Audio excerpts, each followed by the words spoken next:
Hello friends, Seemas kitchen കൾച്ചേഴ്സിന്റെ ഇന്നത്തെ ഒരു പുതിയ വീഡിയോയിലേക്ക് എല്ലാവർക്കും സ്വാഗതം. ഇന്ന് വളരെ സ്വാദിഷ്ടമായ ഒരു ബ്രേക്ക്ഫാസ്റ്റ് റെസിപ്പിയുടെ വീഡിയോ ആയിട്ടാണ് ഞാൻ വന്നിരിക്കുന്നത്. അപ്പം നമുക്ക് വീഡിയോയിലേക്ക് പോകാം. മലബാറിന്റെയൊക്കെ സ്വന്തം കൈപ്പത്തിരിയാണ് ഞാൻ ഇന്ന് ഉണ്ടാക്കുന്നത്.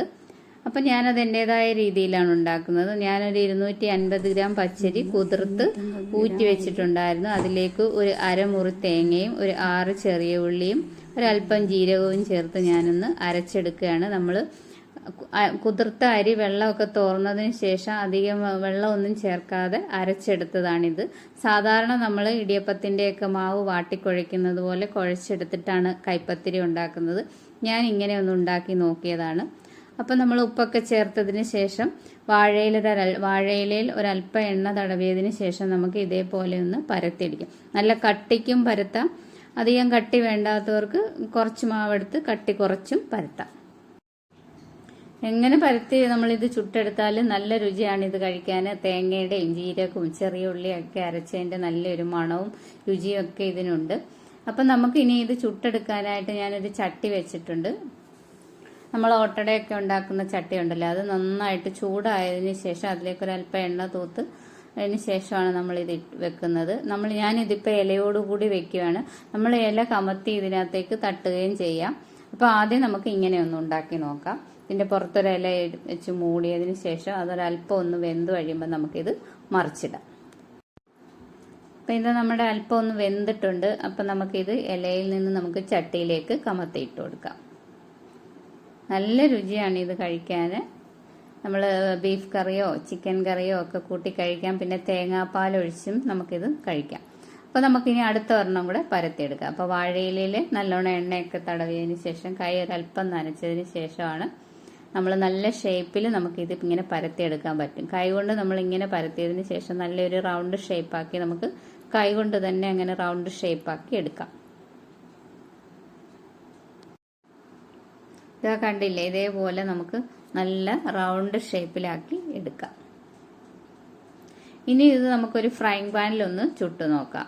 അപ്പോൾ നമ്മുടെ ചട്ടിയിലിട്ട പത്തിരിയൊക്കെ റെഡി ആയിട്ടുണ്ട്. ഇത് വേണമെങ്കിൽ അല്പം നെയ്യൊക്കെ തൂത്ത് നമുക്ക് എടുക്കാം, അല്ലെങ്കിൽ എണ്ണ തൂത്താലും മതി.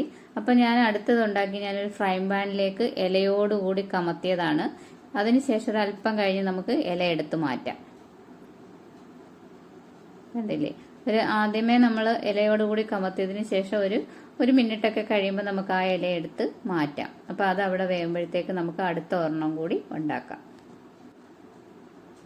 അപ്പോൾ എൻ്റെ വീഡിയോ കാണുന്നവരെല്ലാവരും എൻ്റെ വീഡിയോ ഇഷ്ടപ്പെട്ടെങ്കിൽ സബ്സ്ക്രൈബ് ചെയ്യാനും ലൈക്ക് ചെയ്യാനും ഒന്നും മറക്കരുത്.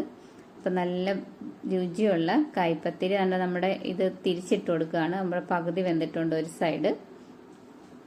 ഇതിങ്ങനെ പൊങ്ങി ഇങ്ങനെ വരും, ഇതിങ്ങനെ നമ്മൾ അമക്കുമ്പം. അപ്പം നമുക്കിതിലേക്ക് നെയ്യോ എണ്ണയോ എന്താന്ന് വെച്ചാൽ നമുക്ക് തൂത്ത് കൊടുക്കാം. കോഴിക്കറിയും ബീഫ് കറിയും മീൻ കറിയും ഒക്കെ കൂട്ടി ഇത് കഴിക്കാവുന്നതാണ്. അപ്പം നമ്മുടെ ഫ്രൈങ് പാനിലിട്ട കൈപ്പത്തിരി റെഡിയായി. ഇനി നമ്മൾ ചട്ടിയിലേക്ക് ഇലയോടുകൂടി ഒരെണ്ണം കമത്തിയിട്ടുണ്ട്. അപ്പോൾ ഒന്ന് വാടിക്കഴിയുമ്പോൾ നമുക്ക് ഇല എടുത്ത് മാറ്റാം. ഇനി നമുക്ക് കട്ടി കുറച്ച് നൈസായിട്ട് നല്ല റൗണ്ട് ഷേപ്പിൽ ഒരെണ്ണം പരത്തിയെടുക്കാം. സാധാരണ കൈപ്പത്തിരി നല്ല കട്ടിക്കാണ് എല്ലാവരും ഉണ്ടാക്കുന്നത്.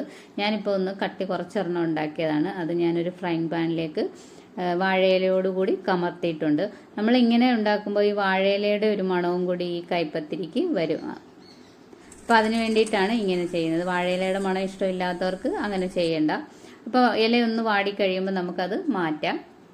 എന്നിട്ട് നമുക്കത് തിരിച്ചിടാം. ഞാൻ നേരത്തെ പറഞ്ഞല്ലോ, നെയ്യോ എണ്ണയോ ഒക്കെ അവരവരുടെ ഇഷ്ടം പോലെ വെണ്ണയോ ഒക്കെ നമുക്ക് ഇതിൽ തൂത്ത് കഴിക്കാം. ഇതൊന്നും ഇല്ലെങ്കിലും ഇത് തിന്നാൻ നല്ല രുചിയാണ്. കാരണം ഞാൻ പറഞ്ഞല്ലോ, നമ്മുടെ ജീരകവും ചെറിയ ഉള്ളിയും തേങ്ങയും ഒക്കെ അരച്ചതുകൊണ്ട് നല്ലൊരു രുചിയാണ് ഇതിന്.